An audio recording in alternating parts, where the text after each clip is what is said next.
نحمده ونصلي على رسوله الكريم أما بعد فأعوذ بالله من الشيطان الرجيم بسم الله الرحمن الرحيم إنما جزاء الذين يحاربون الله ورسوله ويسعون في الأرض فسادا أو يقتلوا أو يسلبوا أو تقطع أيديهم وأرجلهم من خلاف أو ينفوا من الأرض ذلك لهم خزي في الدنيا ولهم عذاب عظيم لكن الحمد لله আল্লাহ পাকের দরবার লাখ শুকরিয়া যে রব্বুল আলামিন আমাকে এবং আপনারা যারা আমাকে শুনতেছেন তাদের সকলকেই অসংখ্য নিয়ামত রাজি দ্বারা সুস্থ রেখেছেন। এই জন্য অন্তরস্থল থেকে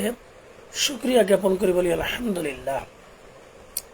আজকে আমি ধারাবাহিক কবিরা গুনাহ সমূহের আলোচনার মধ্যে 24তম কবিরা গুনাহ ডাকাতি, রাহাজানি এবং অপহরণ সম্পর্কে কোরআনুল কারীমের সূরা মাইদার 33 নম্বর আয়াত কারিমা তেলাওয়াত করেছি।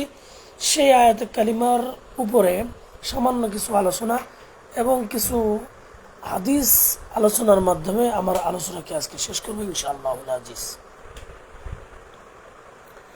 আল্লাহ তাআলা বলেন, ইন্নামা জাযাউল্লাযীনা ইউহারিবুনাল্লাহ ওয়া রাসূলাহু, যারা আল্লাহ ও তার রাসূলের সাথে সংগ্রাম করে, ইন্নাল্লাহ সংগ্রাম করে, ওয়ায়াসআউনা ফিল আরদি ফাসাদান, এবং দেশে দাঙ্গা হাঙ্গামা সৃষ্টি করে, আও ইউকাত্তালু আও ইউসাল্লাবু, তাদের শাস্তি আছে এই যে তাদেরকে হত্যা করা হবে অথবা শুলে চড়ানো হবে অথবা তাদের হস্তসমূহ বিপরীত দিক থেকে পদসমূহ বিপরীত দিক থেকে কেটে ফেলে দেওয়া হবে অথবা দেশ থেকে বহিষ্কার করে দেওয়া হবে। এটি হলো তাদের জন্য পার্থিব লাঞ্ছনা, আর পরকালে তাদের জন্য রয়েছে কঠোর শাস্তি। অর্থাৎ যারা এই দুনিয়ার মধ্যে দাঙ্গা হাঙ্গামা করবে, বিশৃঙ্খলা সৃষ্টি করবে, আল্লাহ তার রসুলের সাথে সংগ্রাম করবে, তাদেরকে শুলে চড়ানো হবে অথবা হাত এবং পা দয় বিপরীত দিক থেকে কর্তন করে দেওয়া হবে অথবা দেশান্তরিত করা হবে। এটা হলো পার্থিব জীবনে তাদের জন্য লাঞ্ছনা, আর পরকালীন জীবনে তাদের জন্য রয়েছে কঠোর শাস্তি। সূরা মাইদা আয়াত 33। এই আয়াতের ব্যাখ্যায় আল্লামা হাসান আলী ইবনে আহমদ ইমাম ওয়াহিদি রহমতুল্লাহ আলাইহি বলেন, আল্লাহ তার রসুলের সাথে যুদ্ধ লিপ্ত হওয়ার তাৎপর্য হলো তাদের অবাধ্য হওয়া, আল্লাহ ও তার রসুলের অবাধ্য হওয়া এবং আল্লাহ এবং রসুলের কোরআন ও সুন্নাহ অনুযায়ী যে আল্লাহ তাআলা এবং তার রাসূল সাল্লাল্লাহু আলাইহি ওয়াসাল্লাম যে হুকুমগুলো করেছেন সেই হুকুম অনুযায়ী না চলা। আইয়ুকাত্তালু আও ইউসাল্লাবু আও তুকাত্তা আইদিহিম আও আরজুলুহুম মিন খিলাফিন আও ইউনফাউ ফিল আরদ, তাদেরকে দেশ ত্যাগ করা হবে, তাদেরকে হাত এবং পা কেটে ফেলা হবে অথবা শুলে চড়ানো হবে অথবা তাদেরকে দেশান্তরিত করা হবে।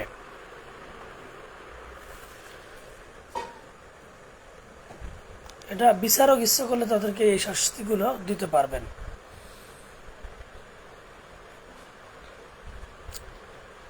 প্রত্যেক অপরাধী তার অপরাধের মাত্রা অনুযায়ী শাস্তি দেওয়া হবে।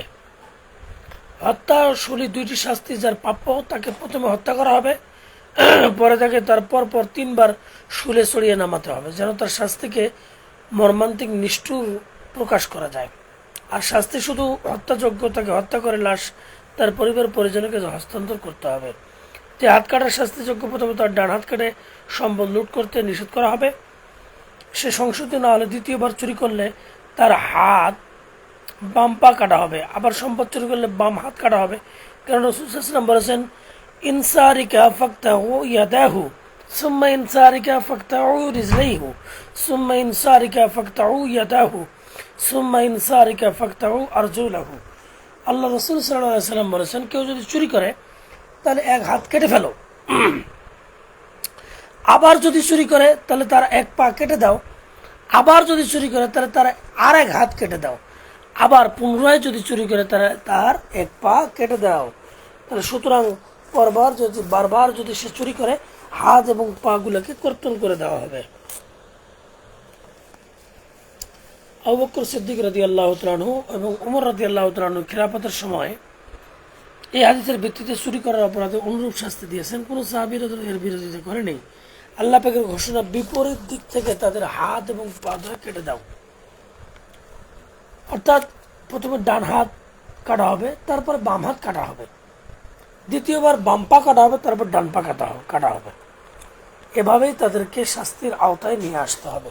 অর্থাৎ যারা অপরাধে বিভিন্ন ধরনের অপরাধ, চুরি এবং রাহাজানি এবং বিভিন্ন ধরনের ডাকাতি এবং অপহরণের সাথে জড়িত থাকবে, তাদের প্রত্যেককে বিভিন্ন ধরনের শাস্তি বিচারক ইচ্ছা করলেই দিতে পারবে। হয়তো তাদেরকে শুলে চড়ানোর, যদি তারা শুলে চড়ানোর কোনো অপরাধ করে অথবা ফাঁসি দেওয়ার মতো কোনো অপরাধ করে তাদেরকে ফাঁসি দিয়ে দিবে। আবার যদি তাদেরকে দেশান্তরিত করার মতো কোনো অপরাধ করে তাদেরকে দেশান্তরিত করতে হবে। এমনকি যদি চুরি করে তাহলে তাদেরকে চুরি করার অপরাধে তাদের প্রথমে ডান হাত কেটে দিতে হবে, তারপর বাম পা কেটে দিতে হবে, তারপর পুনরায় যদি আবার চুরি করে তাহলে তাদেরকে বাম হাত কেটে দিতে হবে, এবং তারপরে যদি আবার চুরি করে তাহলে তাদেরকে ডান হাত কেটে দিতে হবে। এটাই হলো নিয়ম। এবং এই নিয়ম অনুযায়ী আবু বকর সিদ্দিক রাদিয়াল্লাহু তাআলা আনহু খিলাফতের আমলে এবং হযরত ওমর ফারুক রাদিয়াল্লাহু তাআলা আনহু খিলাফতের আমলে এই বিচার করা হয়েছে এবং এর বিরোধিতা কোনো সাহাবীও করেনি। সুতরাং এই যে কেউ যদি আল্লাহ এবং তার রসুলের সাথে সংগ্রাম করে, কারা সংগ্রাম করে? যারা আল্লাহ এবং তার রসুলের হুকুম এবং আদেশগুলোকে মান্য করে না, তারাই আল্লাহ এবং তার রসুলের সাথে সংগ্রাম করে। সুতরাং আমরা আল্লাহ এবং তার রসুলের সাথে সংগ্রাম করা থেকে বিরত থাকবো, আল্লাহর হুকুমগুলা পালন। এমনিভাবেই আমরা যদি আল্লাহ তাআলার হুকুমগুলোকে যদি পালন করি এবং রসুলের সুন্নাহ অনুযায়ী যদি আমাদের জীবনগুলোকে অতিবাহিত করার চেষ্টা করি, তাহলে আমাদের দুনিয়ার জীবনটাকেও আল্লাহ তাআলা বারাকাতপূর্ণ, বরকতময় এবং শান্তির আবাস হিসাবে দিয়ে দিবেন।